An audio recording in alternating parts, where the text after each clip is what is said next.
Hello my dear students. Today we are going to discuss this challenging problem from DC Pandey. हम लोग discuss करेंगे इस question को जिसमें एक रेसिस्टर 10 ओम का, एक इंडक्टर 5 हेनरी और एक बैटरी जिसका ईएमएफ कोई या वोल्ट पोटेंशियल 20 वोल्ट है। मेरे को बताना है इस पॉइंट और इस पॉइंट इन दोनों इंड्स के बीच में कितना पोटेंशियल का डिफरेंस होगा।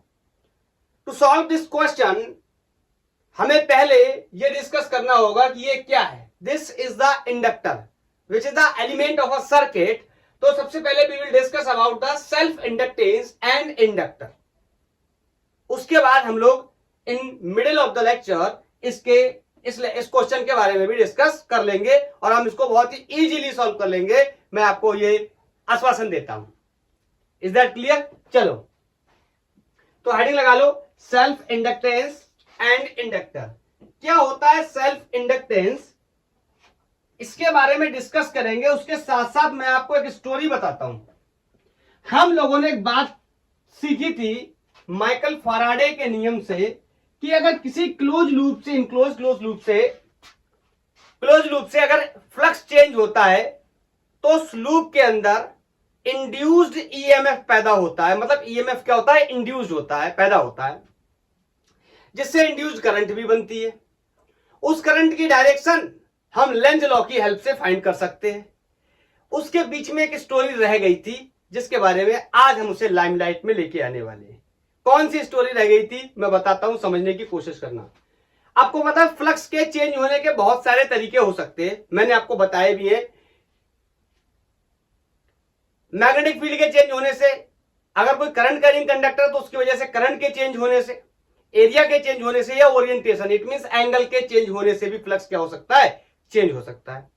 तो चलिए इसमें से एक केस मैं आपको याद दिलाता हूं। मेरे पास लेट्स से ये कोई कॉइल है और यहां पर मैंने कोई बैटरी लगा रखी है और एक कॉइल यहां पर प्लेस किया है और मैंने इस कॉइल में जो करंट दिया है दैट इज, बोलो कांस्टेंट होना चाहिए, वेरिएबल? वेरिएबल होना चाहिए। कांस्टेंट क्यों नहीं होना चाहिए? कांस्टेंट करंट से कांस्टेंट मैग्नेटिक फील्ड बनेगा, कांस्टेंट मैग्नेटिक फील्ड से कांस्टेंट फ्लक्स बनेगा, जो कि इस लूप से चेंज नहीं कर पाएगा। तो कोई भी इंड्यूस्ड ईएमएफ इस लूप के अंदर या इंड्यूस्ड करंट पैदा नहीं होगा। तो फर्स्ट ऑफ ऑल ये वेरिएबल करंट होना चाहिए। मैंने अप और डाउन दोनों का सिग्नल बना दिया, कम भी हो सकता है, ज्यादा भी हो सकता है।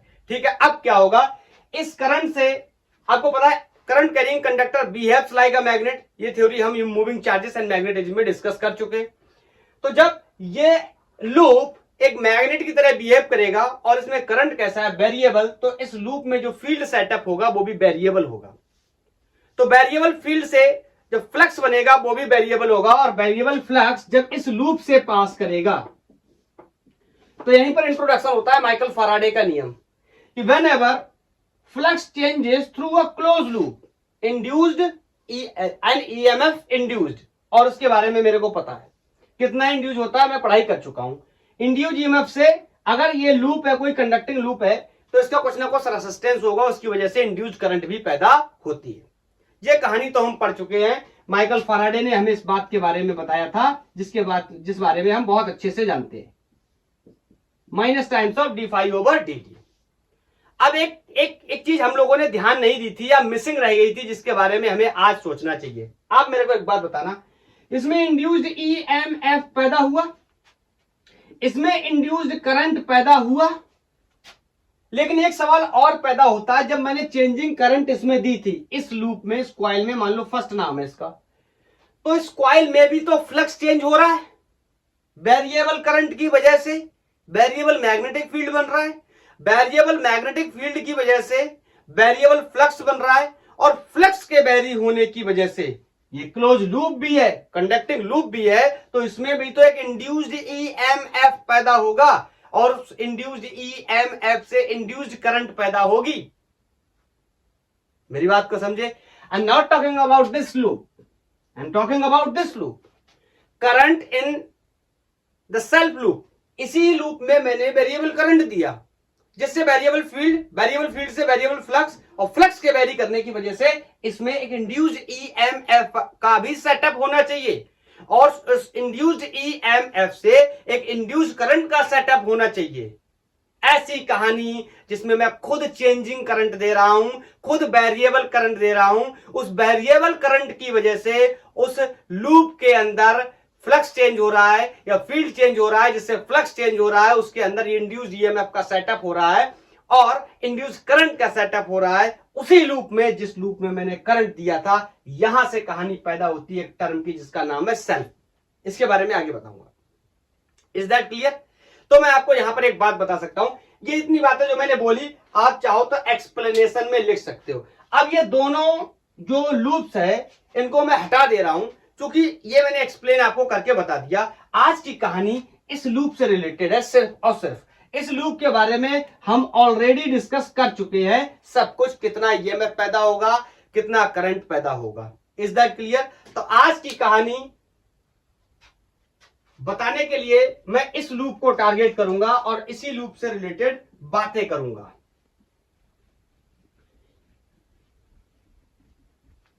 ये एक्सप्लेनेशन जरूरी था ताकि हम अपने कॉन्सेप्ट को बिल्ड कर पाए। चलो अब समझते हैं। ये लूप है और इस लूप में मैंने वेरिएबल करंट दिया। वेरिएबल करंट देने से वेरिएबल मैग्नेटिक फील्ड का सेटअप हुआ। वेरिएबल मैग्नेटिक फील्ड के सेटअप से फ्लक्स वेरी हुआ और फ्लक्स के वेरी होने से इंड्यूस ईएमएफ पैदा हुआ एंड इंड्यूस ईएमएफ से रिजल्टेंट करंट पैदा हुई। तो मैं आपसे एक सवाल पूछना चाहता हूं, जो इंड्यूस्ड करंट पैदा हुई है उसका रीजन क्या पैदा होने का? आपको पता है फ्लक्स के चेंज होने से, लेकिन फ्लक्स चेंज क्यों हो रहा है? वेरिएबल करंट की वजह से। Is that clear? तो मैं आपको यहां पर एक बात बता सकता हूं, मैं कह सकता हूं phi is directly proportional to I, phi b magnetic flux. क्या मेरी बात को समझ पाए? मैं दोबारा से रिपीट कर रहा हूं। आप चाहो तो इंग्लिश में लैंग्वेज भी लिख सकते हो। वी हैव अ लूप जिसमें अपन ने वेरिएबल करंट दे रखा है, वेरिएबल करंट की वजह से वेरिएबल मैग्नेटिक फील्ड सेटअप हुआ, वेरिएबल मैग्नेटिक फील्ड के सेटअप की वजह से वेरिएबल फ्लक्स बना, फ्लक्स के वेरी करने की वजह से इसी लूप में इंड्यूस्ड ईएमएफ पैदा होगा और इंड्यूस्ड करंट पैदा होगा और उस करंट की डायरेक्शन कुछ ऐसी होगी according to the Lenz law, जिस वजह से पैदा हुआ है उसी का अपोज करेगा। ये कहानी तो बहुत क्लियर है। यहां मैंने सिंपल वेरिएबल लिखा है। अगर मैं इसको मान लो लेट्स से इंक्रीजिंग कर देता तो इसमें जो इंड्यूस्ड, ये तो अप्लाइड करंट है, ये दी हुई करंट है। अगर ये कैसी है? इंक्रीजिंग। तो जो इंड्यूस्ड करंट पैदा होगी इसके अंदर वो कैसी होगी? कुछ इस तरीके की, जिस वजह से चेंज हो पैदा हो रही है उसका अपोज कर सके। अल्टीमेटली किसकी वजह से पैदा हो रही है? करंट के चेंज की वजह से। और करंट मान लो कैसा है? इंक्रीजिंग। तो करंट को ऐसा सेटअप करेगी इंड्यूस्ड करंट ताकि ये करंट इंक्रीज ना हो पाए। इट मींस अगर इसमें आपने दी हुई करंट क्लॉकवाइज है तो इंड्यूस्ड करंट एंटी क्लॉकवाइज पैदा होगी, और अगर ये डिक्रीजिंग करंट है, मान लो ये करंट मर रही है, डाइंग करंट है, तो आपको पता है डाइंग करंट को क्या करेगी? इंड्यूस्ड करंट सपोर्ट करेगी। जीने नहीं देंगे तुम्हें, मरने नहीं देंगे तुम्हें। याद आया? और एक और गाना था, पास आना नहीं और दूर जाना नहीं, जब रिलेटिव मोशन का केस होता था। याद आया? तो मैंने डायरेक्ट अल्टीमेटली एक रिलेशन बनाने की कोशिश करी कि फ्लक्स चेंज हो रहा है और फ्लक्स किस वजह से चेंज हो रहा है? करंट की वजह से, क्योंकि करंट कैसी है? वेरिएबल। आपको पता है अपन जब भी फिजिक्स की पढ़ाई करते प्रोपोर्शनलिटी को हटाते हैं तो अलग अलग जगहों पे अलग अलग कांस्टेंट आते हैं। यहां पर जब मैं प्रोपोर्शनलिटी को हटाऊंगा तो आने वाले कांस्टेंट को हम एल से डिनोट करेंगे और इस कांस्टेंट का नाम होगा सेल्फ इंडक्टेंस। क्या समझ पाए मेरी बात को? सेल्फ इंडक्टेंस क्यों पैदा हुआ? आगे चल के इन द नेक्स्ट लेक्चर्स जब हम म्यूचुअल इंडक्टेंस की पढ़ाई करेंगे मैं सेम थ्योरी अप्लाई करूंगा और यहां पर एल की जगह एम आएगा। डिफरेंस क्या होगा? यहां सिंगल लूप है, वहां पर दो लूप हुआ करेंगे। इसमें करंट वेरी करूंगा और इसमें करंट पैदा होगा। तो म्यूचुअलिज्म की वजह से जो कहानी होगी तो वहां पर आने वाले कांस्टेंट को अपन म्यूचुअल इंडक्टेंस के नाम से जाना करेंगे। यहां पर सेल्फ क्यों? इसी में मैं करंट दे रहा हूं, इसी में करंट पैदा हो रहा है मेरे वेरिएबल करंट को देने की वजह से। Is that clear? तो नाम हो गया self inductance. Is that clear? अगर ये जैसे ये स्टोरी याद करो, अगर ये करंट कांस्टेंट हो गई, एग्जांपल के लिए आप सोचिए करंट कांस्टेंट हो गई, तो करंट कांस्टेंट हो गई तो flux directly proportional to current नहीं रह जाएगा। क्यों? जो कांस्टेंट करंट है उससे एक बार मैग्नेटिक फील्ड क्रिएट हो जाएगा और वो मैग्नेटिक फील्ड कांस्टेंट हो जाएगा। कांस्टेंट मैग्नेटिक फील्ड से कांस्टेंट फ्लक्स बनेगा, और कांस्टेंट फ्लक्स से कभी भी इंड्यूस ईएमएफ या इंड्यूस करंट पैदा नहीं हो सकती, ऐसा माइकल फैराडे बताते हैं। Is that clear? चलो इसके बारे में अगर डिस्कस करें तो अगर इसके यूनिट के बारे में डिस्कस करें, ड्राइव यूनिट इसका क्या हो सकता है, ये बोलो, फ्लक्स वेबर, ये पर एम्पियर, तो we can say weber per ampere. लेकिन इसका एसआई यूनिट साइंटिस्ट की रिस्पेक्ट में नाम है हेनरी, कैपिटल एच से क्या करते, डिनोट करते। Is that clear? Clear? Henry के नाम पे इसका यूनिट हम लोग देखते हैं।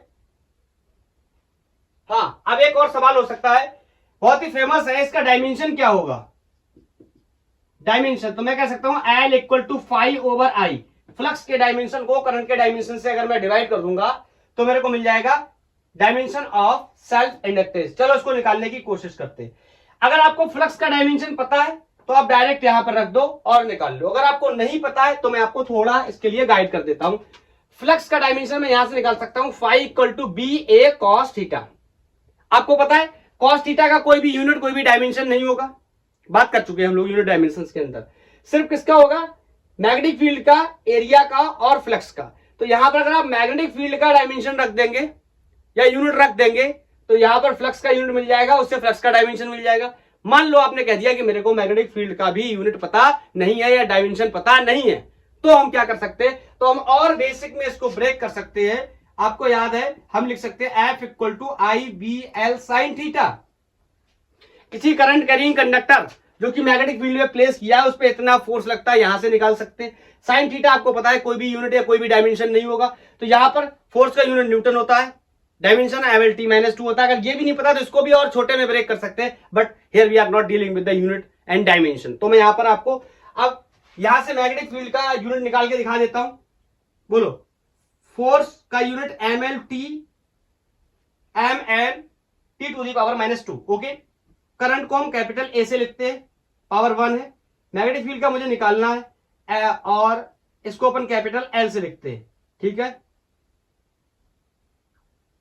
अब यहां पर देखोगे आप, ये एल से एल चला जाएगा और यहां से बी का यूनिट निकल के आ जाएगा, मैग्नेटिक फील्ड का, सॉरी डायमेंशन निकल के आ जाएगा एम, एल से एल तो चला गया, T⁻⁻2 एंड ए नीचे जाके ऊपर आएगा A⁻⁻1। पहले डिवाइड में जाएगा फिर ऊपर आएगा। This is the dimension of magnetic field. और डायमेंशन निकालना है किसका? फ्लक्स का। तो यहां से निकाल सकते हैं flux is equal to B A. तो मैग्नेटिक फील्ड का डायमेंशन ये हो गया M T⁻⁻2 A⁻−1 and L means, sorry A means area, तो एल स्क्वायर, ठीक है, L⁻²। यहां पर मल्टीप्लाई कर देंगे। This is the unit of flux MLT-2A-1। इसको यहां रख देंगे, करंट के यूनिट, करंट के डायमेंशन से डिवाइड कर देंगे, आंसर आ जाएगा। तो करंट के डायमेंशन से डिवाइड करने के लिए, एक सेकंड, एल छूट गया इसमें, ML² T-2A-1। Is that clear? इस फ्लक्स के डायमेंशन को यहां रखेंगे, उसको करंट के डायमेंशन से क्या करेंगे? डिवाइड करेंगे। तो जब करंट का डायमेंशन ए नीचे है, पलट के ऊपर आएगा, तो यहां पर एक ए की पावर, सॉरी हाँ, एक ए की पावर -1 और इंक्रीज हो जाएगा। तो आई कैन से कैपिटल एल इंडक्टेंस का जो यूनिट है MLT, ML² T-2 A-1 flux का है, करंट से डिवाइड किया तो A-2। Is that clear? ये डायमेंशन हो गया, मैंने जानबूझ के बताया, काफी फेमस है, बहुत बार पूछा जाता है। Okay, clear? समझ गए? एक बात मैं इसके रिलेटेड आपको और बताना चाहता हूं, इस सेल्फ इंडक्टेंस से रिलेटेड। इससे पहले मैं थोड़ा सा आपको एक एक्सप्लेनेशन बताता हूं ताकि इस बात को आप अच्छे से समझ पाए और हजम कर पाए। नेक्स्ट लेक्चर में जब मैं सोलेनॉइड का सेल्फ इंडक्टेंस निकालूंगा तब आपको इस बात के बारे में ज्यादा बताऊंगा। इस बात का ये पॉइंट यहां पर मैं मेंशन कर रहा हूं, ध्यान से सुनना।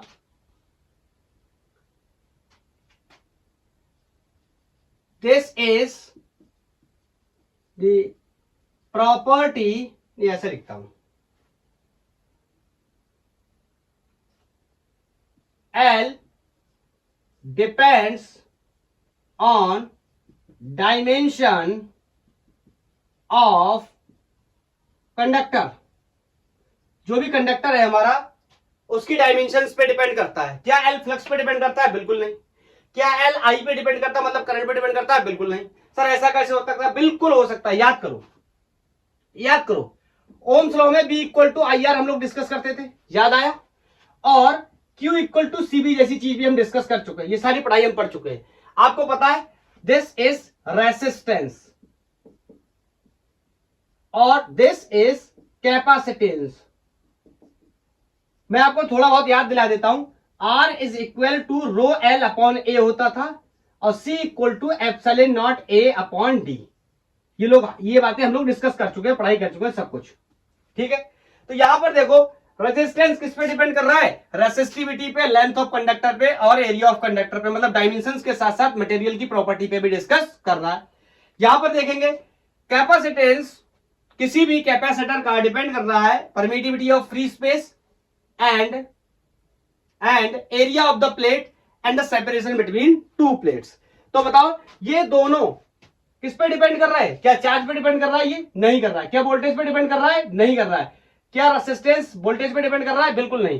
क्या रेसिस्टेंस करंट पे डिपेंड कर रहा है? बिल्कुल नहीं। ऐसे ही इंडक्टेंस भी ना फ्लक्स पे डिपेंड करेगा और ना ही करंट पे डिपेंड करेगा। ये भी जो कंडक्टर या इंडक्टर मैंने ले रखा है उसकी डायमेंशंस पे डिपेंड करेगा, उसकी लंबाई चौड़ाई या वॉल्यूम पे डिपेंड करेगा। इस बात को मैं नेक्स्ट लेक्चर में प्रूफ करूंगा, जब मैं एक सोलेनॉइड क्या और एक रेक्टेंगुलर टोरॉइड के बारे में सेल्फ इंडक्टेंस उसका कैलकुलेट करूंगा, तब मैं इस बात को आपको वहां पर एक्सप्लेन करने वाला हूं। Is that clear? ओके, तो यहां से एक्सप्लेनेशन से आप समझ गए होंगे। आज मैं आपको एक बात और याद दिलाता हूं, और आपको मैंने बचपन से आप ये बात पढ़ते चले आ रहे हैं करंट इलेक्ट्रिसिटी के रिगार्डिंग रेसिस्टेंस के बारे में, कि कंडक्टर अगर कोई है तो कंडक्टर की प्रॉपर्टी होती है कि वो करंट अपने अंदर से फ्लो परमिट करता है, जिस और करंट को जो अपोज करता है तो उस प्रॉपर्टी को हम रेसिस्टेंस के नाम से जानते हैं। और उस को एक सर्किट में लगाते, एक एलिमेंट की तरह लगाते, कुछ इस तरीके से डिनोट करते हैं। याद आया? रेसिस्टेंस। फिर एक नया एलिमेंट बना, एक नया डिवाइस बना जिसे हम कैपेसिटर के नाम से जानते थे। काम होता था एनर्जी स्टोर करना, चार्ज स्टोर करना। याद आया? और इसको भी एक सर्किट के एलिमेंट की तरह ट्रीट करते थे इस तरीके से। यहां सी लगा दिया। आज मैं फिर एक से एक डिवाइस बनाकर तैयार करूंगा जिसको मैं आगे चल के इंडक्टर नाम दूंगा, बस 5-10 मिनट के बाद। उसको भी एक एलिमेंट की तरह ट्रीट करेंगे। Is that clear? ये हिंट कर रहा है आगे चल के कि मैंने किस किस की पढ़ाई कर रखी है। एक रेसिस्टर को सर्किट में लगाकर उसमें कितनी करंट, कितना पोटेंशियल डिफरेंस, कितनी पावर या कितना हीटिंग इफेक्ट हो सकता है, इस बात के बारे में मैं डिस्कस कर चुका हूं। फिर एक कैपेसिटर को सर्किट में कनेक्ट करके वो कितना चार्ज स्टोर करेगा, कितना पोटेंशियल स्टोर करेगा, कितना potential energy per unit volume store करेगा, या कितनी पोटेंशियल एनर्जी होती है, ये सब कुछ हम लोग डिस्कस कर चुके हैं। फिर हमारा तीसरा एलिमेंट का इंट्रोडक्शन होगा आज, जिसका नाम होगा इंडक्टर। उसको भी सर्किट में कनेक्ट करेंगे, उसके अंदर एनर्जी स्टोर एंड और सारी चीजों की भी पढ़ाई करेंगे। Is that clear? चलो, अभी अभी मैंने सीखा कि L phi equal to L I. यहां से मैं एक काम और कर सकता हूं, अगर मैं इसको डिफरेंशिएट कर दूं, इंड्यूस ईएमएफ के टर्म्स में मैं लिखना चाहता हूं differentiation with respect to time, and everybody knows D phi over D T, मतलब change in flux per unit time. सबको पता है किसके बराबर होता है? इंड्यूस्ड ईएमएफ के, या यहां से मैं ऐसे लिख दे रहा हूं induced EMF is equal to minus D phi over D T. तो इसको मैं अगर डिफरेंशिएट करने चलूं, D over D T of L I. L क्या है? कांस्टेंट है। किस पे डिपेंड करता है? डायमेंशंस पे। तो इसको मैं बाहर निकाल ले रहा हूं, E induced will be equal to minus, यहां लगा दे रहा हूं minus L D I upon D T. तो इंड्यूस्ड ईएमएफ को अगर मैं इस टर्म्स में लिखना चाहूं तो यहां पर एक आपने बहुत ही अच्छी चीज देखोगे, और अगर समझने की कोशिश करोगे तो बहुत ही मजा आने वाला है। यहां पर आपने देखा कि माइनस एल, एल तो इंडक्टेंस हो गया, कोई कांस्टेंट वैल्यू हो गई, D I over D T. मतलब ये क्या है, ये क्या है, ये करंट का रेट है, करंट का रेट है सर। इसका क्या मतलब है, याद करो जब भी मैं सर्किट में रेसिस्टर को लगाता था तो हम लिखते थे B equal to I R, ये पोटेंशियल का ड्रॉप होता है, याद आया। मैं किसी सर्किट में कैपेसिटर को लगाता हूं तो वो इस तरीके से Q equal to C B और B equal to Q upon C लिखता हूं। इतना पोटेंशियल स्टोर होता है या इतना पोटेंशियल डिफरेंस होता है between two plates of capacitor. ऐसे ही जब मैं इस इंडक्टर को सर्किट में लगाऊंगा तो उसमें इतना इंड्यूस ईएमएफ पैदा हो रहा है फ्लक्स के चेंज होने की वजह से। इसका मतलब है कि उसके दो एंड्स के बीच में पोटेंशियल का डिफरेंस कितना होगा, इतना। माइनस के साइन को हटाने के बाद माइनस का लगाने का मतलब है drop of potential. Is that clear? क्या आप मेरी बात को समझ पाए? बोलो। तो अब मैं इस इंडक्टर के बारे में आपको बताने जा रहा हूं। ये इंडक्टर क्या है, बहुत ही इंटरेस्टिंग चीज है जो कि हमारे लिए एक सर्किट में एक नया एलिमेंट मिला है। तो ये क्या है, इसको मैं क्या बोल सकता हूं, मैं बोल सकता हूं आ सर्किट या और एलिमेंट ऑफ सर्किट। सर्किट है या फिर सर्किट का क्या है, एलिमेंट है, दैट इज डिजाइंड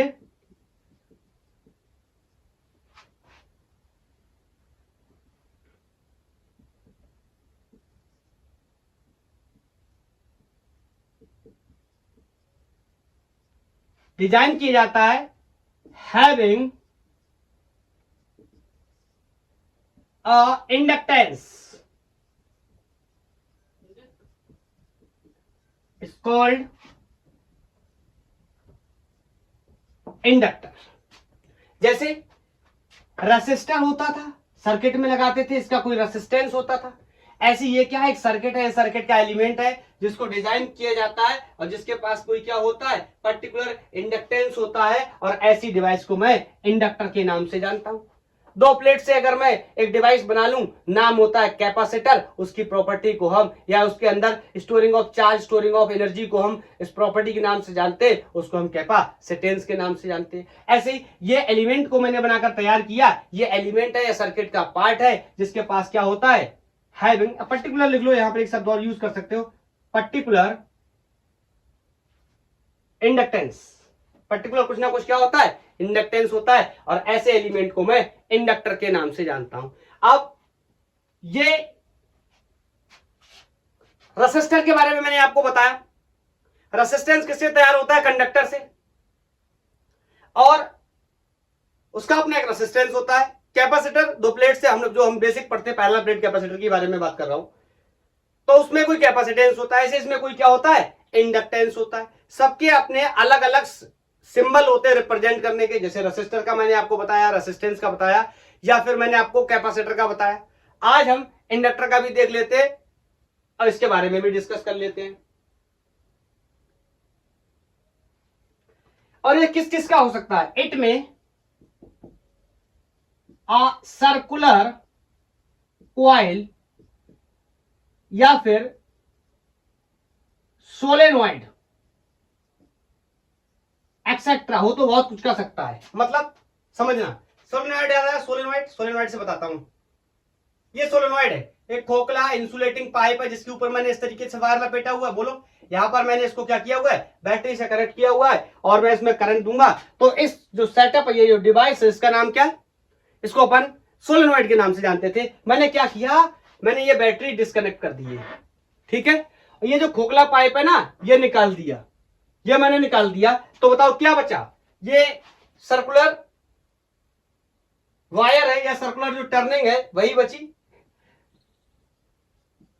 तो सिंबल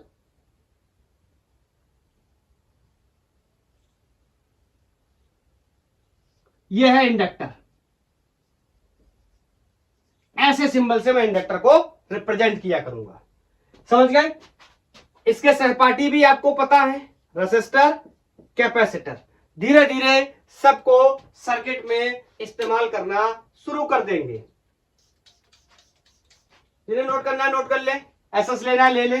1 2 3 डन, ओके। अब एक सवाल बहुत ही फ्रिक्वेंटली आपसे पूछा जाएगा, मैं उस सवाल के बारे में डिस्कस करना चाहता हूं। मैंने एक डिवाइस बना के तैयार कर ली जिसे इंडक्टर, और जिसके इंड्स के अक्रॉस मेरे से पोटेंशियल डिफरेंस पूछा जाएगा, और मेरे से यह भी पूछा जाएगा कि कौन सा एंड हायर पोटेंशियल पर है और कौन सा एंड लोअर पोटेंशियल पे है। तो इसके लिए हम लोग हेडिंग लगा लेंगे, potential difference across the inductor.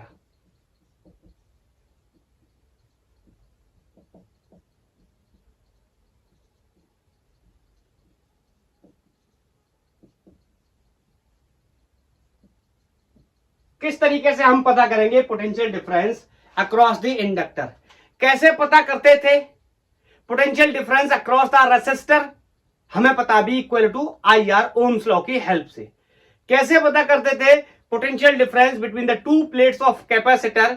B equal to Q upon C. यह भी हम डिस्कस कर चुके हैं। आज डिस्कस करने जा रहे हैं कि किसी इंडक्टर के इंड्स के अक्रॉस कैसे पता करेंगे पोटेंशियल का डिफरेंस। तो मैं आपको कई पिक्चर्स के माध्यम से एक्सप्लेन करना चाहता हूं। मेरे पास ये एक इंडक्टर है और ये लेट्स से कोई इंड ए है और ये कोई इंड बी है। मान लिया मैंने इसमें कोई इस तरीके से करंट फ्लो कर रही है, इंपॉर्टेंट। ये करंट कैसी है? कांस्टेंट। ध्यान से सुनना कि क्या रोल है, क्या प्ले है, नहीं तो प्रॉब्लम होगी।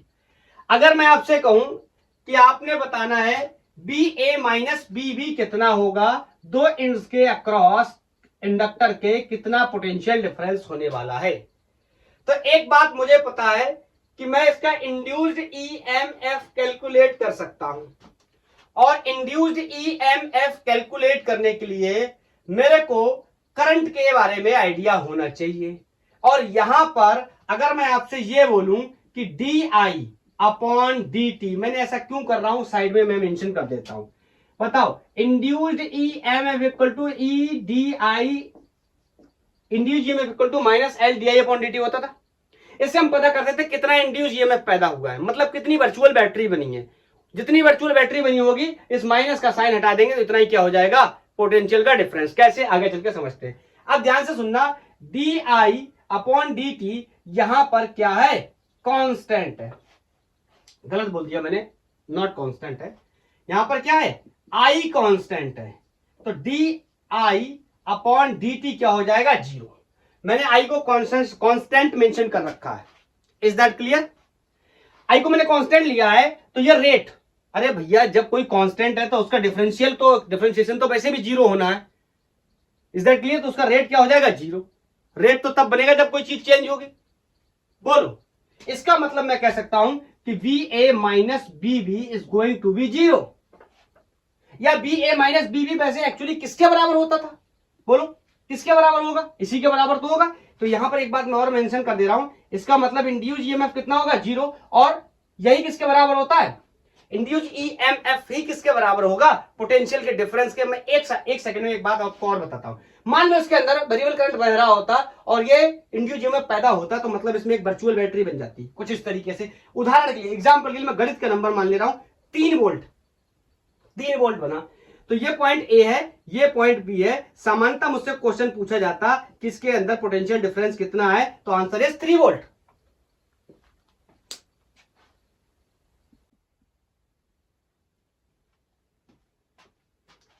लाइट जाने की वजह से डिस्टरबेंस हो गया गाइस, सॉरी फॉर दैट। चलो दोबारा से कैरी करते हैं। यहां पर पोटेंशियल डिफरेंस कोई 3 वोल्ट है, तो हम ये कह सकते हैं इस इंड ए और इस इंड बी के बीच में पोटेंशियल डिफरेंस 3 वोल्ट है। और यहां पर पोटेंशियल डिफरेंस कैसे पैदा होता है, in the terms of induced EMF. और जब करंट कांस्टेंट है तो यहां पर इंड्यूस्ड ईएमएफ तो जीरो हो गया, इट मींस पोटेंशियल डिफरेंस भी क्या हो गया, zero. So I can say potential at the end A या potential at the point A will be equal to the potential at the point B. दोनों ही पॉइंट का पोटेंशियल सेम होगा। ये क्या है सर, करंट फ्लो कर रही है, पोटेंशियल डिफरेंस जीरो हो गया। यही मैं आपको बताना चाहता हूं। जैसे हम लोग डिस्कस करते थे बार बार रेसिस्टेंस के बारे में, रेसिस्टेंस में किस तरीके से होता है, कैपेसिटेंस में किस तरीके से होता है, पोटेंशियल डिफरेंस। इंडक्टर में भी कुछ खास बात होती है, क्या अभी बताऊंगा। पहले एक दो केसेस के बारे में और थोड़ी सी एनालिसिस कर लेते हैं, उसके बाद मैं आपको बताऊंगा। या हिंट कर देता हूं यहां पर, potential difference B A minus B B will be L D I over D T. ये पोटेंशियल डिफरेंस है, ये करंट पर प्रोपोर्शनल नहीं है, ये करंट के रेट पर प्रोपोर्शनल है, D I over D T पे डिपेंड करता है। इसका मतलब अगर करंट कांस्टेंट दी जा रही है तो इंडक्टर को कोई फर्क नहीं पड़ता, कोई भी पोटेंशियल का ड्रॉप नहीं होने वाला है, लगा है नहीं लगा है सर्किट में बराबर है। कौन? इंडक्टर। जब तक करंट क्या होगी? कांस्टेंट। अगर करंट वेरिएबल होगी तब क्या होगा, डिस्कस करते हैं।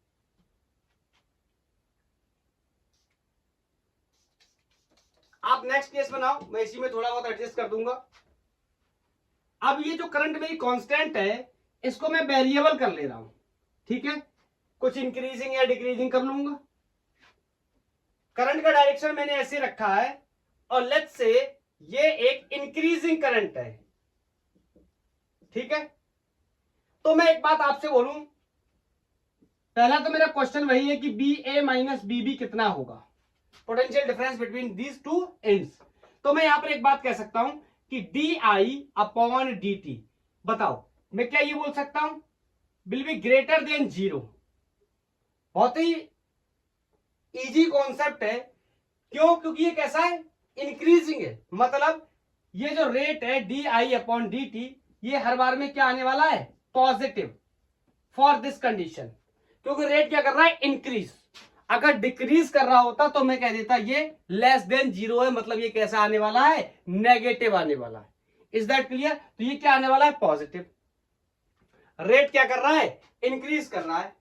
बोलो, तो मैं आपसे अगर बोलूं पोटेंशियल का difference between the point A and B कितना होगा, इंड्यूस ईएमएफ जो इसके अंदर जनरेट हुआ है उसी के बराबर, और इंड्यूस ईएमएफ किसकी वजह से जनरेट हुआ है, रेट ऑफ करंट की वजह से। तो मैं कह सकता हूं this will B also greater than from zero. क्या आप मेरी बात समझ पाए? क्योंकि D I over D T growing current भी हम इसको बोल सकते हैं, ये ग्रोइंग करंट है, तो ये जीरो से बड़ा है। और इंड्यूस ईएमएफ किस वजह से पैदा हो रहा है, इसी की वजह से। और जो इंड्यूस ईएमएफ पैदा हो रहा है इस इंडक्टर के अंदर, वही क्या बनेगा, potential difference between the two ends. तो मैं कह सकता हूं कि ये भी क्या होगा, पोटेंशियल डिफरेंस भी क्या होगा, greater than B A minus B B will be greater than zero. Clear? क्योंकि यही किसके बराबर होगा, इंड्यूस्ड ईएमएफ के बराबर। और इंड्यूस्ड ईएमएफ क्या होगा, L D I upon D T minus का साइन। Is that clear? तो इसीलिए D I upon D T से पैदा हुआ इंड्यूस ईएमएफ, तो जो D I upon D T करेगा वही इंड्यूस ईएमएफ होगा, और जो इंड्यूस ईएमएफ होगा वही पोटेंशियल का डिफरेंस होगा। और मैंने यहां पर मेंशन कर दिया। तो बताओ, अगर ये वैल्यू जीरो से बड़ी है, लेट्स से इसको मैं कोई एक्स मान ले रहा हूं, कोई भी नंबर मान ले रहा हूं, ये एक्स हो गया, ठीक है। तो B A minus B B is greater than X. तो इसको जब मैं उधर ले जाऊंगा बी बी को, तो ये कुछ ऐसा हो जाएगा, B A should be greater than B B plus X. क्या मेरी बात को समझ पाए? बोलो, क्या मेरी बात को समझ पाए? इसको मैं एक तरीके से और भी लिख सकता हूं, बी ए बी भी लिख सकता हूं मैं इसको, B A B will be greater than zero. तो यहां से साफ साफ दिखाई दे रहा है कि बी ए का पोटेंशियल बी बी से क्या है, ज्यादा, क्योंकि ये इधर जाके प्लस होगा, इसमें कुछ भी नंबर जुड़ेगा, बोलो, तो क्या हो जाएगा, वो बड़ा हो जाएगा। तो मैं कह सकता हूं यहां पर जो ए है वो कैसा है, हायर पोटेंशियल है, और बी कैसा है, लोअर पोटेंशियल है। Is that clear? बोलो, ये कॉन्सेप्ट समझ में आ गया? चलो नोट कर लो, 1 2 3।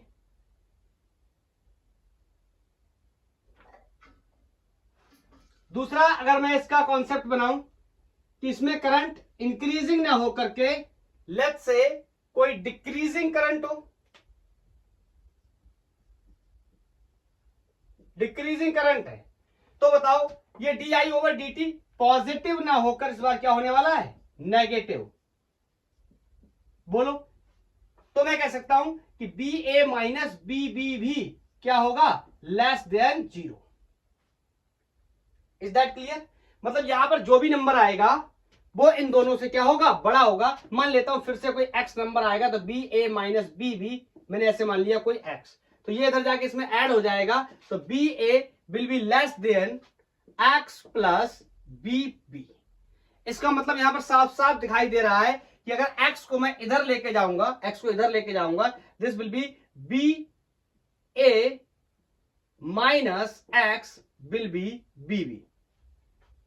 बोलो, तो ये x वैल्यू बी ए में से क्या करेगा, घटाएगा। तो यहां पर मैं कह सकता हूं कि जो पॉइंट बी है ये कैसा होगा, हायर पोटेंशियल पर। ठीक है, प्रीवियस केस में भी मैं ये कर सकता था। ये बात कैसे, यहां पर दोबारा से बता दे रहा हूं, अगर किसी को कोई डाउट या कंफ्यूजन रहेगा। B A minus B B greater than था 0 से, और मैंने इसको मान लो कि x मान लिया, तो ये हो गया B A minus B B is greater than x। तो जो इस बी बी को जब मैं इधर भेजूंगा, या ऐसा कर लेता हूं, इसको इधर ले आता हूं, उसको उधर भेज देता हूं, तो B A minus X will be greater than B B. बोलो, समझ आया? और जब ये इधर जाएगा तो इसमें क्या करेगा, ये ऐड होगा। ये नंबर दो मिलकर अकेले इसके बराबर है, तो ये क्या है, बड़ा है। Is that clear? बोलो, यहां पर ये मत कह देना ये दोनों मिलकर इसके बराबर नहीं, ये छोटा है इस बार, ये बड़ा है अकेले इन दोनों से मिलकर, और ये क्या है, छोटा। तो मैं अगर इसको इधर भेज दूंगा तो ये इसमें से घट जाएगा x, तो ये और छोटा हो जाएगा। मतलब कौन बड़ा हो जाएगा, बी बी। बी पॉइंट क्या है, हायर पोटेंशियल पर है। क्लियर है? हटाऊं इस कॉन्सेप्ट को, समझ गए? तो मैं एक लाइन में लिखना चाहता हूं कि पोटेंशियल डिफरेंस इंडक्टर के इंड्स के अक्रॉस, जैसे मैं रेसिस्टर के लिए, ध्यान से सुनते रहना, B equal to I R, capacitor के लिए मैं Q upon C equal to B लिखता हूं, ऐसे ही मैं क्या लिखूंगा, देखो अब ये B, इसका मतलब ये यहां अंडरस्टैंडिंग में कि ये क्या लिखा हुआ, बी ए बी, इसको मैं ए बी बोल दे रहा हूं। यहां पर ये पॉइंट क्या है, ए, यहां पर ये पॉइंट क्या है, बी, तो ये भी लिखा हुआ है बी ए बी। तो इसके केस में मैं कैसे लिख सकता हूं, इंडक्टर के केस में, इंडक्टर के केस में मैं कुछ इस तरह लिख सकता हूं कि बी ए बी। बोलो, यही किसके बराबर होगा, पहले तो इंड्यूस्ड ईएमएफ के, तो मैंने यहां लिख दिया minus times of induced EMF, minus मैंने इधर ही ले लिया, which will be equal to L D I upon D T. क्या समझ गए? यहां वाला माइनस मैंने यहां भेज दिया, क्यों? अगर ये माइनस लगा दूंगा तो ये पोटेंशियल डिफरेंस नहीं रह जाएगा, ये ड्रॉप ऑफ पोटेंशियल बन जाएगा। Is that clear? हाँ, इंड्यूस्ड ईएमएफ इतना है जिसकी पोलर, देखो माइनस साइन क्या बताता था, लेंज लॉ की वजह से माइनस साइन आता था इंड्यूस करंट की डायरेक्शन को पता करने के लिए। तो इसीलिए मैंने अगर पोटेंशियल का डिफरेंस लिखना हो तो मैं क्या लिख सकता हूं कि B A B will be L D I upon D T. ये हो गया पोटेंशियल का डिफरेंस। और ड्रॉप कहा जाए, अगर मैं पूछूं ड्रॉप ऑफ पोटेंशियल कितना होगा, तो मैं बोल सकता हूं this is going to B B A B से कितना ड्रॉप हो गया, एल माइनस का D I upon D T, तो ये minus sign for drop. Is that clear?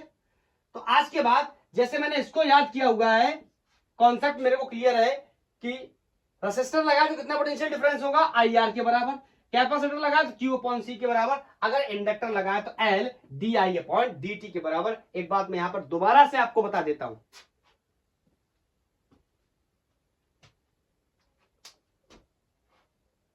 चलो मैं कंपेयर करके बता, ये नोट करो, 1 2 3 नोटेड, कंपेयर करके बता देता हूं, कंपेयर कर देता हूं। कैसे, सुनो एक मिनट, अभी कंपेयर करके बताता हूं। जैसे मान लो मेरे पास ये एक कोई इंडक्टर है। अब इंडक्टर होने का क्या मतलब है, लोग उसको किस तरीके से लेते हैं, आपने कुछ इस तरीके का सर्किट देखा होगा, मैंने भी थोड़ी देर पहले बनाया था ऐसा सर्किट, जब मैंने आपको क्वेश्चन हुक करके दिया था। ये एल बोला, ये आर बोला, ऐसा होता नहीं है एक्चुअली में। ये एक इंडक्टर है, इंडक्टर किसी कंडक्टिंग मटेरियल का बना हुआ है, तो इंडक्टर के अंदर दो प्रॉपर्टीज होंगी, एक तो इंडक्टर बना रहा है वो, और उसके साथ साथ वो क्या है, एक कंडक्टर है। तो कंडक्टर है तो इसके अंदर रेसिस्टेंस भी होगा, बोलो।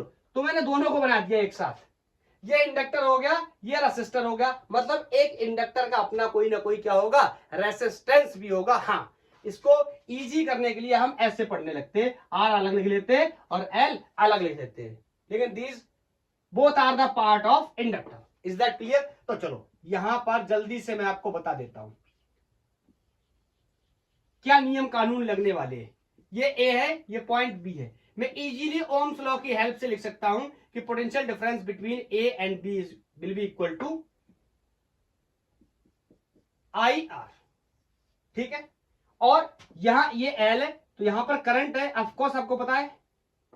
यहां पर अगर मैं लिखना चाहूं, ये पॉइंट ए, ये point B, L D I upon D T, difference of potential. दोनों को बहुत ही ध्यान से समझना। रेसिस्टेंस क्या करता है?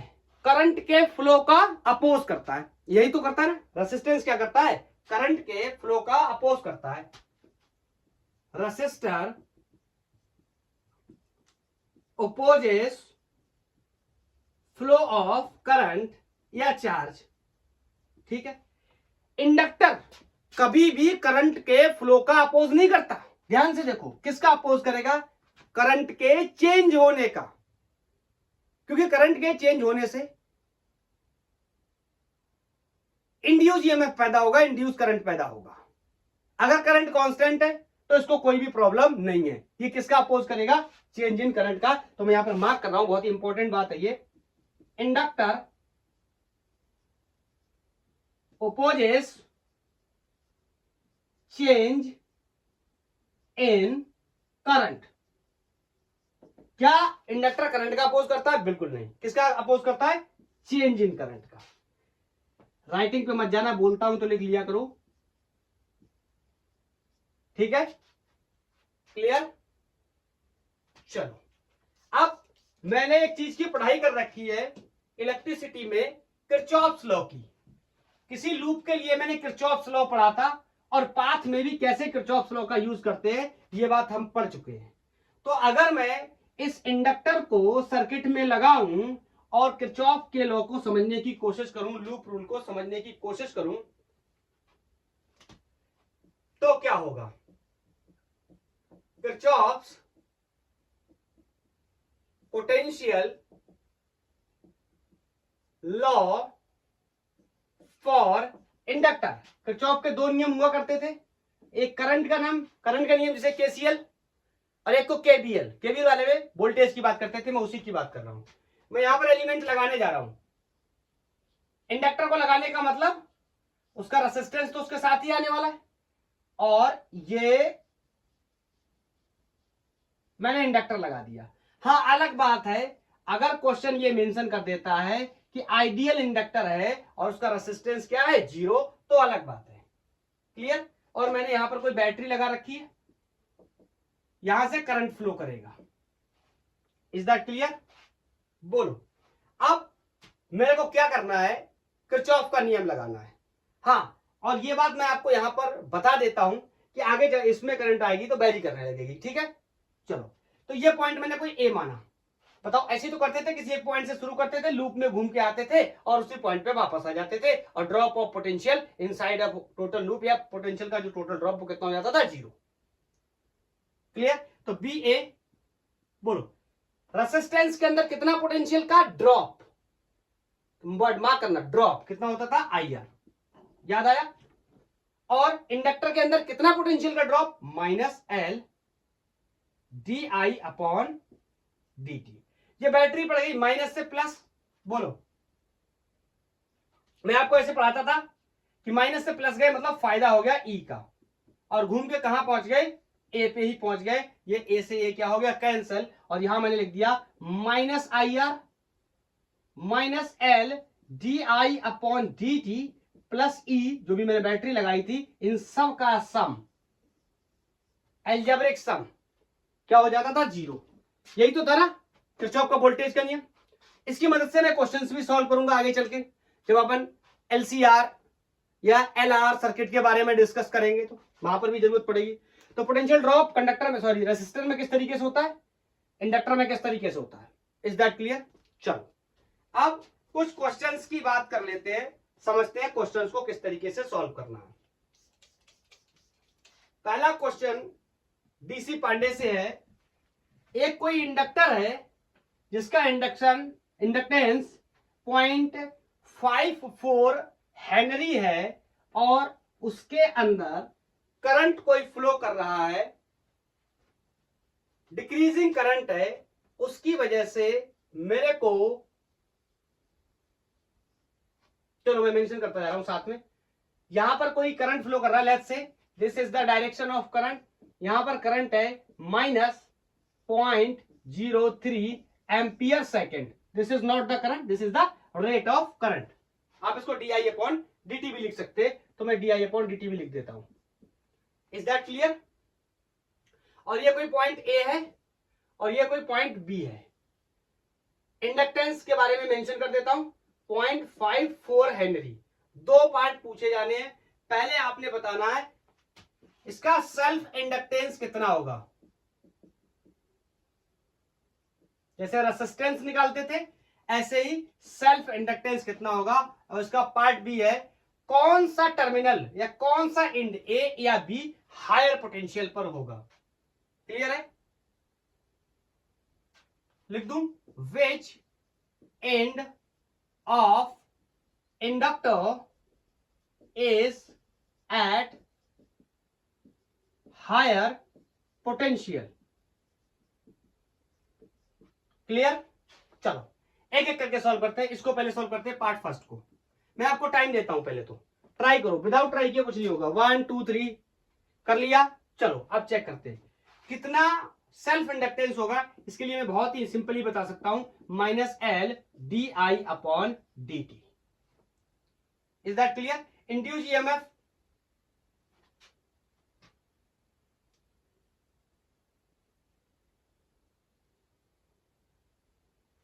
ये मैंने क्या लिख दिया, फाइंड सेल्फ इंडक्टेंस नहीं, फाइंड इंड्यूस्ड EMF। अरे सेल्फ इंडक्टेंस तो दिया ही हुआ है यार, 0.54। फाइंड इंड्यूस्ड EMF, ठीक है, sorry for that. Induced EMF मेरे को बताना है, इंडक्टेंस तो मैंने पहले लिख दिया था, तो इसको निकालेंगे कैसे। चलो तो इंड्यूस्ड EMF निकालने के लिए सारी वैल्यूज को पुट कर देते हैं। -L की वैल्यू दे रखी है यहां पर 0.54, ठीक है, multiply by DI upon DT। कैसा रेट है? डिक्रीजिंग, तो इसलिए मैं यहां पर अगर ये नहीं दिया होता, इसने इंग्लिश में लिखा होता कि ये कैसा है, डिक्रीजिंग रेट है, तो भी मैं यहां माइनस का इस्तेमाल करता। Is that clear? तो यहां पर मैंने मल्टीप्लाई कर दिया किससे, -0.03 एम्पियर सेकेंड से। Is that clear? तो यहां से इंड्यूस्ड EMF की वैल्यू 1.62 इंटू 10⁻⁻² वोल्ट इतनी आने वाली है। मैथमेटिक्स सही तो सॉल्व कर ही लोगे, गुणा भाग सिंपल, ठीक है। पहला पार्ट क्लियर। अब बात करते हैं दूसरे के बारे में। 1 2 3 नोटेड। चलो दूसरे पार्ट के बारे में डिस्कस करते, कौन सा एंड हायर पोटेंशियल पे है, इज द इंटरेस्टिंग क्वेश्चन। तो अभी अभी इसका कॉन्सेप्ट हम निकाल करके आए। बोलो कैसा करंट है, decreasing. It means I can से DI over DT is less than 0। क्या कोई शक और शोभा? बिल्कुल भी नहीं होनी चाहिए। करंट कहां से फ्लो कर रहा है, B से A की तरफ, जो हमने दिया हुआ है। तो मैं बोल दे रहा हूं BB minus BA should be less than less than 0। बोलो समझ गए?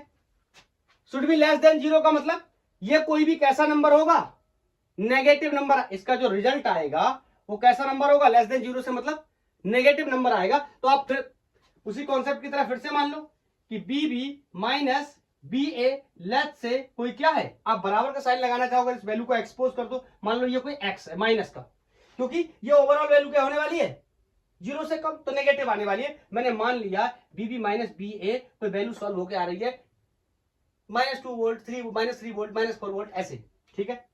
अब मेरे को यहां डिसाइड करना है कि कौन बड़ा है कौन छोटा है। अब यहां से मैं बहुत ही आसानी से डिसाइड कर सकता हूं। मैं कह सकता हूं कि BB will be equal to, ये कितना हो जाएगा, इधर जाके हो जाएगा BA माइनस X। ये हुआ? बोलो ये हुआ? तो आप क्या कहना चाहोगे, बोलो। या तो ऐसे समझ लो कि ये बीबी इन दोनों के बराबर, ध्यान से सुनना, और इसमें से ये घट रहा है, तो इसका मतलब क्या है, ए बड़ा होगा तभी घटेगा, तभी तो घट पाएगा। ये इसका दूसरा पहलू समझ लो, अगर आपको दिक्कत हो रही है, एक्स को इधर ले आओ, ज्यादातर लोगों को ऐसे समझने में ज्यादा इजी होता है।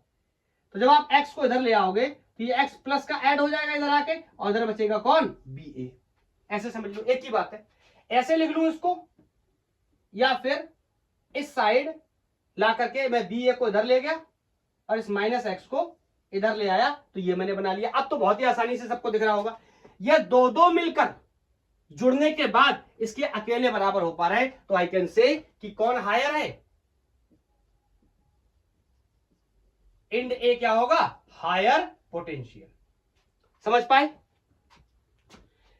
पहले मैंने बराबर का साइन नहीं लगाया था, डायरेक्ट आपको उस तरीके से बताया था। आप बराबर का साइन लगा लोगे तो कॉन्सेप्ट और भी आपका सॉल्व हो जाएगा, बहुत ही क्लियर हो जाएगा कि ये वैल्यू 0 से छोटी, इसका मतलब कोई नेगेटिव वैल्यू, मैंने मान लिया कोई नेगेटिव वैल्यू एक्स, इसका मतलब B B minus B A equal to minus X. आप चाहे तो ऐसे समझ लो कि बीबी क्या हो गया, बी ए माइनस एक्स हो गया।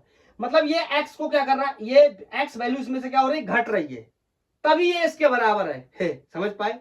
जब ये घट रही है तब इसके बराबर, अगर जुड़ रहा होता तो इससे बड़ा हो जाता। घट रहा है इस तब इसके बराबर, इसका मतलब ये ऑलरेडी इससे क्या है, बड़ा। अगर जुड़ रहा होता फिर इसके बराबर होता तो ये छोटा हो जाता। अगर आपको ऐसे नहीं समझ में आता है तो मैंने इसको ऐसे बता दिया कि यहां पर मैंने बीबी को इधर ही रोका है और इस माइनस एक्स को इधर ले गया, प्लस हो गया। अब शायद ज्यादा समझ आ जाएगा, दो मिलकर अकेले एक के बराबर हो रहे, तो मेरे पता चल गया ए का पोटेंशियल क्या है, ग्रेटर है। चलो अब उस क्वेश्चन की बारी जिसको मैंने हुक किया था लेक्चर के शुरुआत में, एक रेसिस्टर, इंडक्टर और एक बैटरी को लगा करके। बैटरी को लगा रहा हूं, माइनस कब ले रहा हूं, प्लस कब ले रहा हूं, मैं ये मान के चल रहा हूं सबको आ रहा है। हम लोग बहुत ही आगे आ चुके हैं करंट इलेक्ट्रिसिटी में, मैंने सब कुछ डिस्कस किया हुआ है। आप चाहो तो दोबारा, अगर आपको नहीं आता तो आप देख सकते हैं, अगर आपको आता है तो वेल एंड गुड। ये डीसी पांडे का क्वेश्चन है और मैं इस तरीके से बना देता हूं, यहां पर एक रेसिस्टर, एक इंडक्टर और एक बैटरी लगी है जिसकी पोलरिटी कुछ इस तरह है, पहले प्लस का टर्मिनल फिर माइनस का टर्मिनल। ये इंडक्टर जो लगा है ये 5 हेनरी का है और ये जो रेसिस्टर लगा है ये 10 ओम का है। इस इंड का नाम कोई ए है और यहां से कोई आई इक्वल टू 2 एम्पियर की करंट फ्लो हो रही है। एंड द क्वेश्चन इज, मेरे को बताना है कि कितना पोटेंशियल डिफरेंस होगा बी ए माइनस बीवी के बीच में। एक बात मैं आपको यहां पर शायद तब मैंने नहीं लिखी थी, मैं लिख दे रहा हूं, this current has rate -1 ampere per second. ये भी करना जरूरी है। माइनस मतलब di/dt नहीं पता होगा तो मैं इसको सॉल्व ही नहीं कर पाऊंगा, या तो मैं उसको बनाऊं टाइम दे मेरे को, जैसे एससी वर्मा सर का आगे एक नेक्स्ट क्वेश्चन है वो टाइम देंगे। समझ गए? तो बहुत ही आसान है अब तो मेरे लिए। बोलो किरचॉफ वाला नियम लगाऊं, कैसे लगाते थे, यहां से शुरू करते थे पाथ बी ए। बोलो रेसिस्टेंस के अंदर कितना पोटेंशियल का ड्रॉप होता है, चलो एक बार लिख दे रहा हूं, आई आर। इसके अंदर कितना ड्रॉप होता है पोटेंशियल का, एल माइनस एल di/dt। अब यहां देखो प्लस से माइनस गए, क्या हो गया, नुकसान। ये मत पूछना कैसे, मैं बता चुका हूं, दोनों बातें यहां पर भी बता दी, चाहो तो याद कर लो काम चलाने के लिए। प्लस से माइनस गए मतलब नुकसान हो गया, माइनस से प्लस गए मतलब फायदा हो गया। क्लियर? कहां पर पहुंच गए, फिर से इस पे बी पे, यहां बी ए से शुरू किया था, कहां पहुंच गए, बी पे। क्लोज लूप होता तो घूम के यहीं आ जाते। क्लियर? पाथ है। हाँ अभी क्या करना है, इसको सॉल्व करना, बस वैल्यूज को डालना। बी ए बोलो करंट 2 एम्पियर की दे रखी है, रेसिस्टर में कितनी करंट है, 2 एम्पियर की, और रेसिस्टेंस 10 है, माइनस एल 5 है, di/dt। Interestingly di/dt is negative of 1 ampere per second. कैसा है, नेगेटिव। तो ध्यान से सुनना, ये नेगेटिव जब मैं यहां रखने जाऊंगा तो ये क्या हो जाएगा, पॉजिटिव, क्योंकि ये नेगेटिव था। बोलो ये कितना हो गया, 1। Clear? -20 is equal to B. तो देखो 20 दुनाई 40, सॉरी 10 दुनाई 20 और 20 कितना हो गया, 40। कैसे हो गए, माइनस के और प्लस के कितने हो गए, 5। तो क्या बचा, B A -35 is equal to B B. हमें B A minus B B निकालना है, मैं पहले भी बता चुका हूं, हुक किया था मैंने, B A minus B B, या फिर इसको ऐसे भी लिख सकते दोनों तरीके से, ये निकालना था तो इसको सेटल कर लेते, इधर लाके इसको इधर ले आते। So B A minus B B is going to be 35 volt.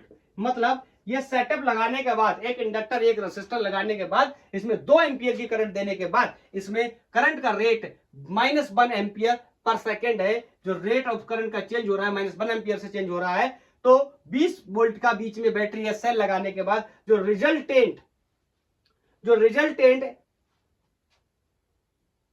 Potential 2 and के बीच में बचा, वो कितना बचा? 35 volt, 35 volt. Is that clear? बोलो। चलो अब मैं एक प्रॉब्लम एससीबी से लेता हूं, जिसमें करंट का रेट दिया हुआ नहीं है, उसमें करंट का रेट हमें खुद से डिसाइड करना है। जैसे यहां पर मैंने आपको D I upon D T की वैल्यू पहले से -1 दे दी। इसको हम कैसे पता करेंगे या कैसे बनाएंगे, इसके लिए भी डिस्कस कर सकते हैं। तो ये क्वेश्चन मैं एससीबी से ले रहा हूं, मेंशन कर लेंगे इसकी language. A battery of 12 volt is connected with 6 ohm resistor, 10 Henry inductance coil through switch. चलो मैं यहां पर बनाता हूं, इसका साथ साथ डायग्राम भी बना लेते हैं। ये आर, ये एल, ठीक है। यहां पर कहा कोई स्विच तो बना लेते हैं, कोई स्विच इस तरीके से कनेक्ट किया गया। 12 वोल्ट की बैटरी, क्वेश्चन ने ये बताया, जितना बताया उतना लिख लेते हैं पहले। 6 और ये कितना है 10, ठीक। इस तरीके की कोई सिचुएशन है। Battery of 12 volt is connected with 6 ohm 10 Henry coil through a switch drives a constant current। Switch क्या करेगा? कांस्टेंट करंट को ड्राइव करेगा। कितनी, ये तो हमें निकालनी पड़ेगी। Current in circuit. अब सुनना, कांस्टेंट करंट से मेरा काम होने वाला है नहीं। पूछो क्यों? कांस्टेंट करंट में ये तो पास कर जाएगा, लेकिन ये फेल हो जाएगा। इसको कांस्टेंट करंट से लेना देना नहीं है। ये अपोज करेगा किसका? D I over D T का, नॉट आई का। आई का अपोज कौन करेगा? ये। तो पोटेंशियल ड्रॉप आई की वजह से किसमें होगा? इसमें। लेकिन इसके लिए कौन चाहिए? D I upon D T. तो मैं अब क्या कर रहा हूं, लेट्स से एग्जांपल में सुनना। मैंने स्विच को जब क्लोज किया तो इसमें करंट फ्लो करने लगेगी। कितनी, ये चेक कर लेते हैं। बोलो, ये कितना है? 12 वोल्ट की बैटरी है, 6 ओम का रेसिस्टर है। तो B equal to I R मैंने जब लगाया तो यहां से बहुत ही सिंपल है। आई कितना है, सॉरी B कितना 12, आई मुझे निकालना है, और रेसिस्टर कितना है 6। तो यहां से मेरे को पता चल गई 2 एम्पियर की एक कांस्टेंट करंट, जिसके बारे में यहां पर एससी वर्मा बात कर रहे हैं कि क्या कह रहा है? कांस्टेंट करंट को ड्राइव कर रहा है। वो करंट कितनी है? 2 एम्पियर। उन्होंने नहीं बताई, हमने निकाल ली। लेकिन अब क्या होगा, मेरे को तो इसमें एक वेरिएबल करंट चाहिए होगी। तो मैं क्या करूंगा, अब मैं स्विच को जो कि मैं क्लोज कर चुका हूं, मैं इसको ओपन करूंगा। उससे क्या होगा? करंट कम होने लगेगी। बोलो, स्विच इज सडनली ओपन। एकदम से मैंने क्या किया? स्विच को ओपन कर दिया। तो आपको पता धीरे धीरे करंट कम होगी। जब धीरे धीरे करंट कम होगी तो इसका काम बन जाएगा, क्योंकि इसको क्या चाहिए? रेट चाहिए। बोलो, क्लियर है? Question is calculate induced EMF in coil. Coil में कितना इंड्यूस्ड ईएमएफ पैदा हुआ, ये बताओ। बहुत ही आसान है मेरे लिए। E induced minus L D I upon D T, ये होता है। बोलो। हाँ, एक चीज मुझे और बतानी चाहिए। यह स्विच को क्या किया गया? ओपन किया गया है, और ऐसा करने में 1 मिली सेकेंड का टाइम लगा है। लिख लो, assume it took 1 millisecond to open the switch. ठीक है, सब कुछ क्लियर है, टाइम भी पता चल गया। तो यहां से ई इंड्यूस मैं बोल सकता हूं माइनस आई। अब D I upon D T बनाना है तो सबसे पहले तो आई पता होना चाहिए, जो कि मैंने ऑलरेडी कैलकुलेट कर रखा है। ये 2 एम्पियर का करंट है, इसका क्या बनाना पड़ेगा, रेट। तो यहां पर इसको रेट यहां पर बना के बता दूं क्या, D I upon D T. बोलो करंट कितना है 2 और टाइम कितना लग रहा है 1 मिली सेकेंड, मतलब 10 टू दी पावर -3। तो ये जब ऊपर आएगा तो D I upon D T is going to be 2 into 10 to the power 3 ampere. बोलो कोई डाउट नहीं होना चाहिए। हाँ, ये इसको देखकर कुछ और मत समझ लेना, ये करंट का रेट है और रेट इंक्रीजिंग है डिक्रीजिंग, जरा मुझे बता दो। स्विच पहले क्लोज था, मतलब करंट फ्लो कर रही थी, जब मैंने हटाया तो ये करंट क्या करेगी, डिक्रीज करेगी। तो ये रेट कैसा है, डिक्रीजिंग करंट का। Is that clear? अब इस वैल्यू को मैं यहां रख दे रहा हूं। तो बोलो एल की वैल्यू क्वेश्चन में मेरे को दे रखी है 10 henry into D I upon D T की value -2 into 10 to the power 3। ये माइनस क्यों लगा रहा हूं मैं, ये माइनस क्यों लगा रहा हूं मैं, ये बात क्लियर है ना? क्योंकि मैंने स्विच को जब ओपन किया है तो ये करंट क्या कर रही है, डिक्रीज कर रही है। डाइंग करंट भी बोलते हैं इसको, मरने वाली करंट। ठीक है, जब इसके साथ मैं मल्टीप्लाई करूंगा तो यहां से ई इंड्यूस 3 जीरो ये 1 जीरो 4 जीरो 2 1 2 3 4 इतने वोल्ट। बोलो इतने वोल्ट का पोटेंशियल इंड्यूस्ड ईएमएफ पैदा होगा इस 10 हेनरी के इंडक्टर के अंदर। हैरान होने वाली कोई बात नहीं है, नंबर से हैरान मत होना। चलो एक और टाइप का सवाल, एक और टाइप का सवाल समझते हैं। क्वेश्चन है एम्स 2015 का और क्वेश्चन मेरे से कह रहा है, मेंशन कर दे रहा हूं एम्स, कितने बार आई बन गया, 3 आई नहीं बनेंगे, 2 ही तक सही था। एम्स 2015 कह रहा है कोई एक self inductance of a coil having 400 turns. क्या है इसमें, 400 टर्न है और इसका सेल्फ इंडक्टेंस जो बनके तैयार होता है वो 10 मिली हेनरी का होता है। ठीक है, कोई कॉइल इसका 10 मिली हेनरी इंडक्टेंस है और उसमें 400 टर्न लगे हुए हैं।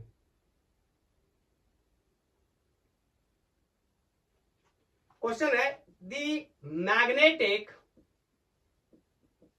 Flux through the coil.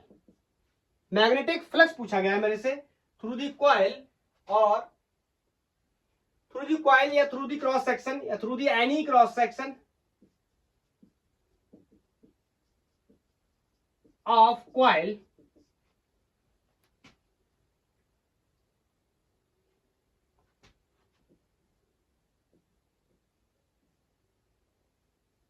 corresponding to a current 2 milliampere. Writing पे थोड़ा समझ जाया करो आप लोग प्लीज, इसलिए मैं बोल के भी बताता हूं क्वेश्चंस को। ठीक है, एक सेल, ये तो बहुत ही आसान सवाल है, चलो मैं तुम्हें ट्राई करता हूं कि तुम कर पाओगे कि नहीं कर पाओगे। ऑप्शन भी लिख देता हूं, पहले सॉल्व करो, तब तक मैं ऑप्शन लिख रहा हूं। 2 into 10 to the power -5 weber. Option B is 2 into 10 to the power -3 weber and option C is 3 into 10 to the power -5 weber and option 4 is 8 into 10 to the power -5 weber. हो गया, कर लिया, 1 2 3 आ गया। जिसका ये आया है मुबारक हो, आपका सवाल सही है और बहुत ही आसान सवाल है। हम D I over D T E induce minus L I D I पता नहीं क्या क्या करते रहते हैं, कभी कभी ज्यादा सोच लेते तो सवाल इसलिए भी गलत हो जाता है। ये बहुत ही आसान और बेसिक क्वेश्चन है। क्या पूछ रहा है, कह रहा है इसका इंडक्टेंस है ना, इसका इंडक्टेंस 10 मिली हेनरी है और कह रहा है इसमें जो करंट है ना वो 2 इंटू 10⁻³ एम्पियर मिली एम्पियर की है। तो कितना फ्लक्स होगा? जहां से पढ़ाई की स्टार्ट की थी, flux is directly proportional to current और प्रोपोर्शनलिटी हटाने पे LI। याद आया? याद आया? तो मैं कह सकता हूं ये क्या है? फ्लक्स फॉर ईच टर्न है। बोलो, ईच टर्न के लिए अगर कितने टर्न है 400, तो अपन क्या कर देंगे, ये था ईच टर्न के लिए, तो इसके लिए मल्टीपल में 400 का मल्टीप्लाई कर देंगे, आंसर हो जाएगा। सारी चीजें पता है, रख देते। L कितना है 10 मिली को मैं हेनरी में कन्वर्ट कर लेता हूं। करंट 2 इंटू 10⁻³ बोलो,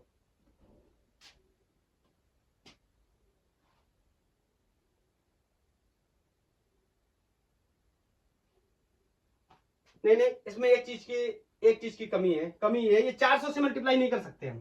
क्यों नहीं कर सकते? इसने कहा है self inductance of coil having 410 millihenry, मतलब 400 टर्न लगाने के बाद जो इंडक्टेंस तैयार हुआ है वो 10 मिली हेनरी है। And sorry for that. Okay, तो यहां पर जो फ्लक्स बना है ये उन सबको कैलकुलेट करने के बाद ही निकल के आएगा। वैल्यू मैंने वहां पर रख रखी है, तो यहां पर डायरेक्ट मैथमेटिकल वैल्यू रह गई बस।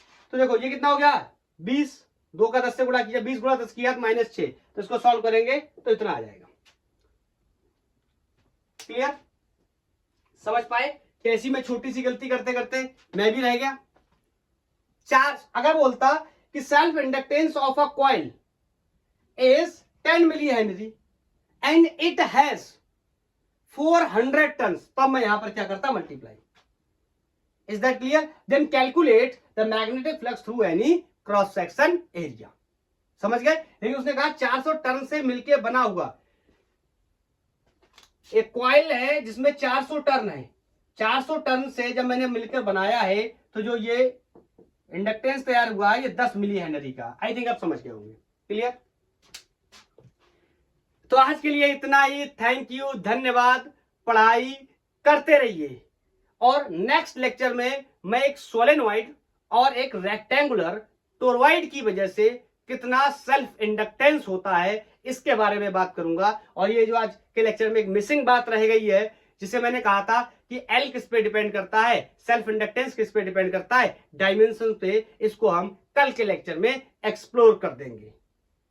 Okay, bye bye.